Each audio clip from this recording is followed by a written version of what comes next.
সম্প্রতি প্রবাসী সাংবাদিক ইলিয়াস হোসেনের লাইভ টক শোতে দীর্ঘদিন আড়ালে থাকা বীর মুক্তিযোদ্ধা লেফটেন্যান্ট কর্নেল অবসরপ্রাপ্ত শরীফুল হক ডালিম কথা বলেছেন। গেল ৫ ডিসেম্বর তাকে লাইভে এনে ব্যাপক আলোড়ন সৃষ্টি করেন ইলিয়াস হোসেন। ইলিয়াসের নিজের ইউটিউব চ্যানেলে প্রচারিত ওই টক শোটি মুহূর্তেই ভাইরাল হয়। টক শোতে বাংলাদেশের মহান মুক্তিযুদ্ধের ইতিহাস ও ৭৫-এর ১৫ আগস্টের নেপথ্যের ইতিহাস তুলে ধরেন বিদেশে নির্বাসিত আলোচিত সাবেক এই সামরিক কর্মকর্তা। সেই একই ধারায় এবার শেখ মুজিবুর রহমান ও তার পরিবারকে হত্যার দায়ে অভিযুক্ত আরেক আসামি লেফটেন্যান্ট কর্নেল অবসরপ্রাপ্ত এম রাশেদ চৌধুরীকে লাইভে আনার ঘোষণা দিয়েছেন সাংবাদিক ইলিয়াস হোসেন। স্যান্ডেলিনা সো, রূপচর্চায় আভিজাত্য। সোমবার নিজের ভেরিফাইড ফেসবুক পেজে এ ঘোষণা দেন ইলিয়াস। সেখানে তিনি লেখেন, আগামী শুক্রবার বাংলাদেশ সময় রাত ৯টায় সরাসরি তার ফেসবুক পেজ থেকে এ লাইভ সম্প্রচারিত হবে। পোস্টের সঙ্গে রাশেদ চৌধুরীর একটি ছবিও যুক্ত করেন তিনি। সেনাবাহিনীর সাবেক কর্মকর্তা ও বীর মুক্তিযোদ্ধা রাশেদ চৌধুরী বঙ্গবন্ধু হত্যা মামলায় মৃত্যুদণ্ডপ্রাপ্ত আসামি।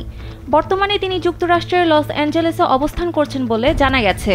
১৯৬৯ সালে বাংলাদেশ সেনাবাহিনীতে যোগদান করেন তিনি এবং ১৯৭৬ সালে দ্বিতীয় সচিব হিসেবে জেদ্দায় বাংলাদেশ মিশনের দায়িত্ব পান। Nairobi, Thailand, Libya, Germany, Kuala Lumpur, Brasilia, Nigeria ও কানাডায় কূটনৈতিক চাকরিতে নিয়োজিত ছিলেন রাশেদ চৌধুরী। ১৯৯৬ সালে আওয়ামী লীগ সরকার ক্ষমতায় আসার সময়ে টোকিওতে কূটনীতিক হিসেবে নিযুক্ত ছিলেন রাশেদ। তখন তাকে ঢাকায় ফেরত আসার নির্দেশ দেওয়া হয়, কিন্তু তিনি দেশে ফিরে না এসে যুক্তরাষ্ট্রে চলে যান। পরে তাকে বরখাস্ত করা হয়।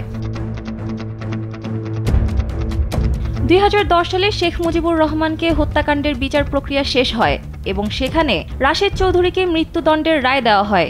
কিন্তু তখন ফাঁসির দণ্ডপ্রাপ্ত ৬ জনের রায় কার্যকর হলেও রাশেদ চৌধুরী সহ বিদেশে পলাতক অন্যদের দণ্ড এখনও কার্যকর হয়নি।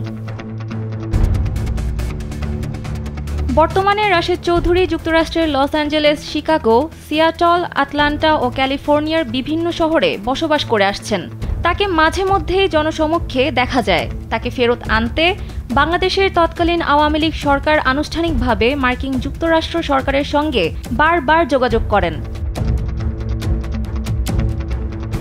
রাশেদ চৌধুরী মার্কিন যুক্তরাষ্ট্রের রাজনৈতিক আশ্রয়ে নিজেকে নিরাপদে রাখতে সক্ষম হন। তাকে ফিরিয়ে আনতে বারবার কূটনৈতিক কথাও চালাচালি হয়েছে। ২০১৫ সালে ক্যালিফোর্নিয়ায় প্রবাসীদের একটি প্রোগ্রাম থেকে তাকে অপমান করে বের করে দেওয়া হয়।